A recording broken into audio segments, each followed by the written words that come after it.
Welcome back to Real Florida Magazine.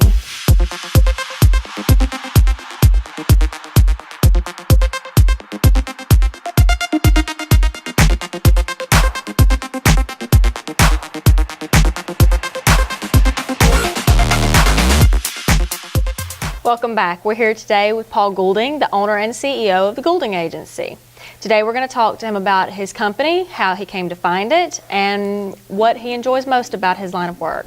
Hello, Mr. Goulding. Thank you for being here with us today and taking the time. Well, thank you, Megan. Thanks for inviting me. It's a pleasure. I've seen your show, and I'm excited about being here today. Well, we would like to talk to you some today about your business and what made you decide to go into that line of work and what you like most about it and maybe dislike about it. And just talk a little bit about that. How did you decide to go into this profession? What made you decide that that's what you wanted to do with your life? I spent a lot of time in radio and television. My wife worked in internet sales and newspaper.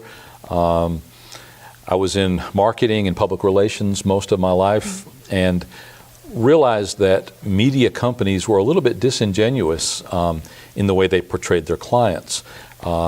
When I was at One TV tourist network, we represented almost every business on the beach, and we said that every one of them had the best hamburgers and the prettiest waitresses and the coldest drinks.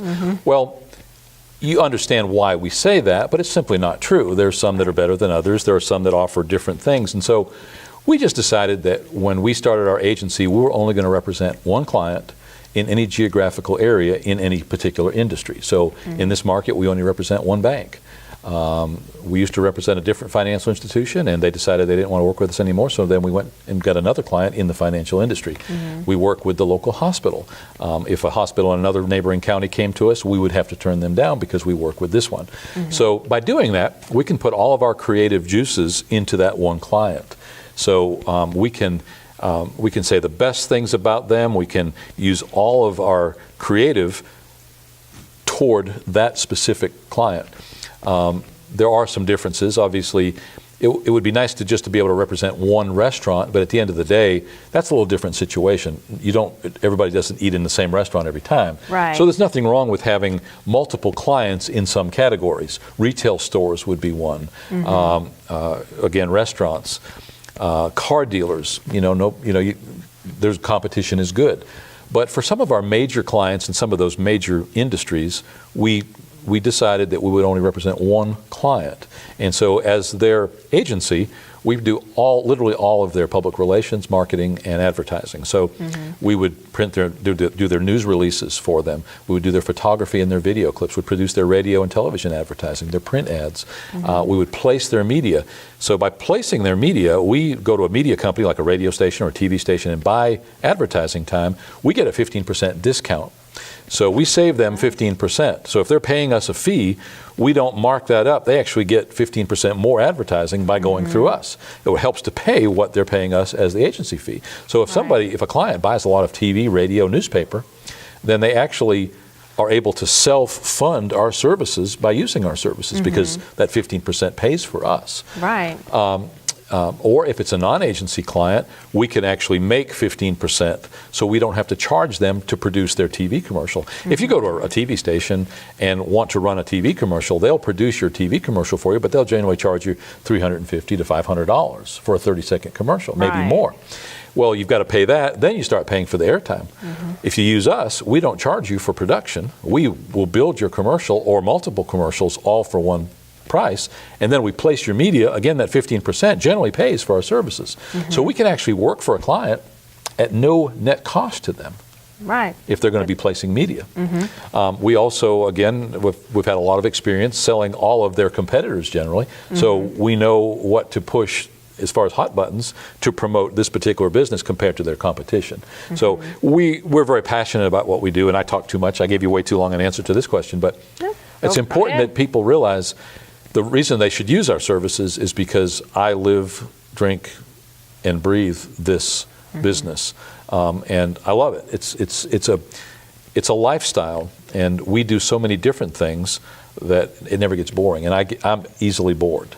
So I have to be amused. I have to do something new all the time. So if that's bringing on a new client, or today I might be shooting video, tomorrow I might be editing video, the next day I might be voicing a TV commercial or the voice track to a travel log. The next day I might be recording music, or I might be producing and doing graphics work for a magazine ad.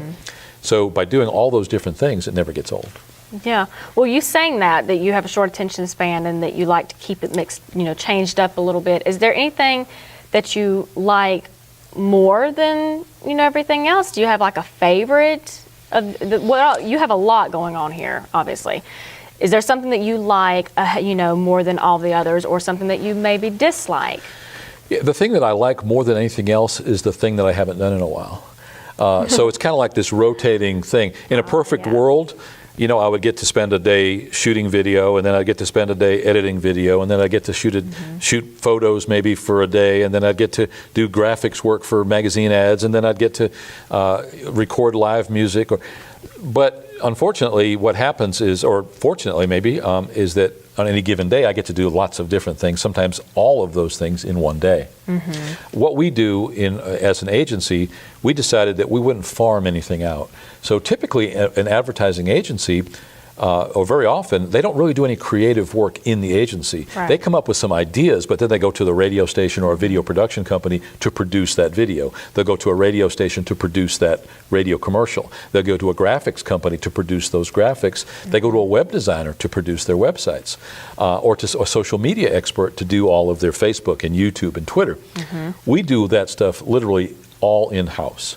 So this morning, I get up pretty early in the morning. So this morning when I got up at 5 o'clock, I worked on Facebook for a couple of my clients. And then I went ahead and worked on a couple of websites that I had to do some updates on. Then I edited some pictures that my wife took yesterday of some businesses and uploaded those to the respective places they needed to go. And then came here to the studio and shot some video for the Technical College and their upcoming Battle of the Bands. And now I'm here working with you. So in any given day, it's a whirlwind. Right. And I get bored in any given day, and I get bored in the long haul, if I spend 2 weeks doing anything in particular.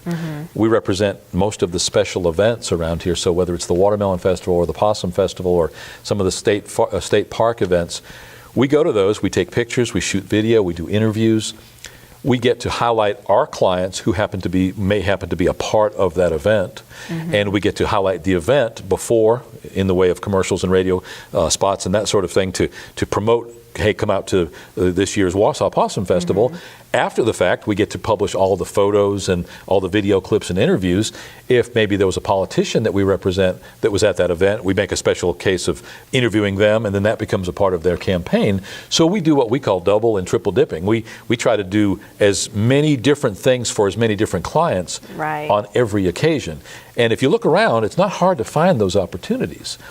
That makes our life really, really easy. Yes, I could see where that definitely helps when you can do it all at once. So, well, you mentioning that you like having one particular client, like, for the banks and the restaurants and things like that. But before you were the agency for a lot of different companies. When you decided to do your own business, the Goulding Agency, and just have one client per category, was there any particular thing you were looking for your clients? Did you turn away people that maybe you didn't quite like the way they ran their business? Was there things that you were looking for in particular in a business, or was it just first come, first serve?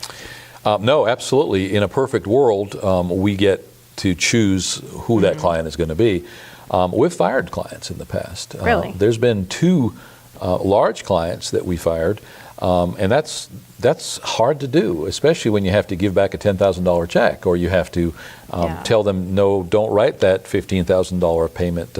We'll find a client that doesn't really want or need our services. Many people come to us and they're all fired up. They're willing to pay what we tell them that it's going to cost, but then they want to micromanage that campaign. Now, I encourage businesses to be a part of that process, but the reason that they typically would hire us is because we could come up with some of the creative that they help in, but more importantly, we help to execute that. We actually can shoot the video and the photo, and if somebody's going to tell us what to do step by step, then they don't need us. They can just find somebody with a camera to shoot the video. They can find somebody that can use Photoshop to do those graphics. They don't need an agency because we're paying I mean, we're charging for that creative process. And I don't know it all. I learn something every day. I want to say that, and I say that most every day to somebody.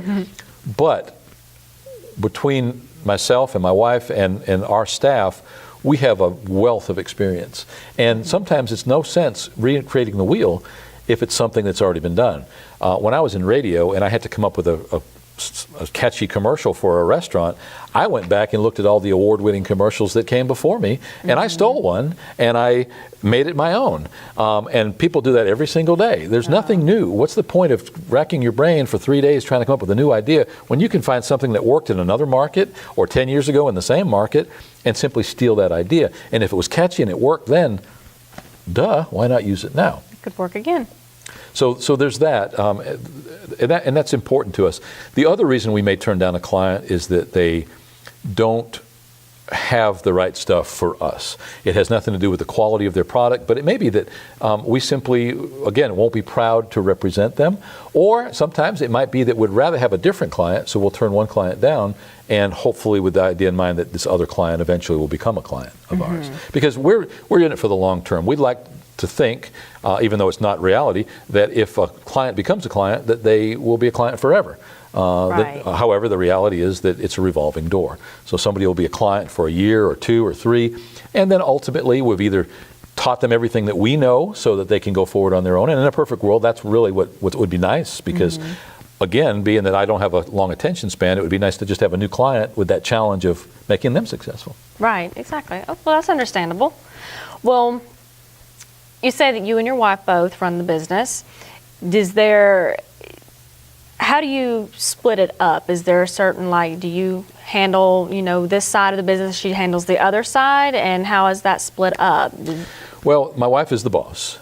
Always the boss. I tell people that I'm the boss in my family in every room except one, and that's whatever room she's in. And I say that jokingly, but my wife has a lot of insight. She is my reality check. She's the one that can slap me across the face and go, "I love those ideas, but wait, you're going way too fast. You're thinking way too big here." And I need that because sometimes I'm that loose cannon, but that's what makes me probably good at the things that I'm good at, because I do have that imagination, and I can start building this thing in my mind, and Debbie can say, that's all great, but 10 minutes ago you got to the point where we can really stop thinking about that. Let's get that done and then go from there. That said, she is my people person. I don't like people a whole lot in general. Now I say that. People bore me eventually, unfortunately, but that's the way it is, and I can at least accept that of myself. Right.